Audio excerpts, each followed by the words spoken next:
Salut, vous êtes bien sur TKM Global. L'origine de la musique selon la parole de Dieu.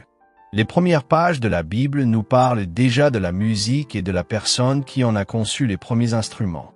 Genèse chapitre 4 verset 21 nous dit que Yubal fut le père de tous ceux qui jouent de la harpe et du chalumeau. Pour ceux et celles qui ne le savent pas, Yubal veut dire en hébreu « celui qui joue avec joie ». Lisons Genèse 4, 20 à 22 pour mieux comprendre les premières activités humaines auxquelles s'adonnaient les fils de Caïn. Ada enfanta Jabal. Il fut le père de ceux qui habitent sous des tentes et près des troupeaux.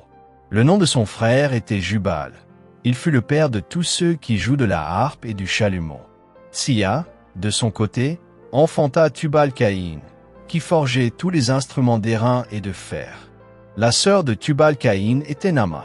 En effet, ces versets nous montrent que la musique occupe une place importante depuis le commencement des activités humaines, au même titre que l'agriculture, l'élevage et l'artisanat.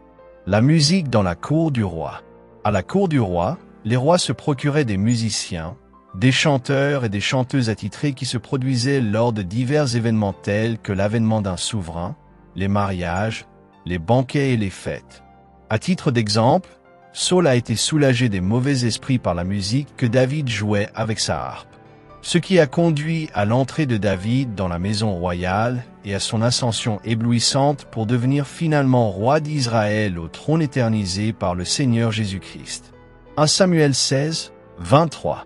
Et lorsque l'Esprit de Dieu était sur Saul, David prenait la harpe et jouait de sa main. Saul respirait alors plus à l'aise et se trouvait soulagé, et le mauvais esprit se retirait de lui.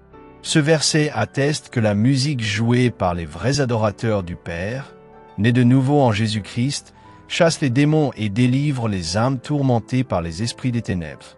Le juste vivra par sa foi. Si tu crois, tu verras certainement la gloire de Dieu au nom de Jésus-Christ.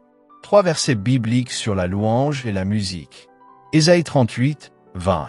L'Éternel m'a sauvé. Nous ferons résonner les cordes de nos instruments tous les jours de notre vie dans la maison de l'Éternel. Apocalypse 7, 12. En disant Amen, la louange, la gloire, la sagesse, l'action de grâce, l'honneur, la puissance et la force soient à notre Dieu au siècle des siècles. Amen. Psaume 150, 4. Louez-le avec le tambourin et avec des danses. Louez-le avec les instruments à cordes et le chalumeau. Le Seigneur Jésus-Christ revient bientôt.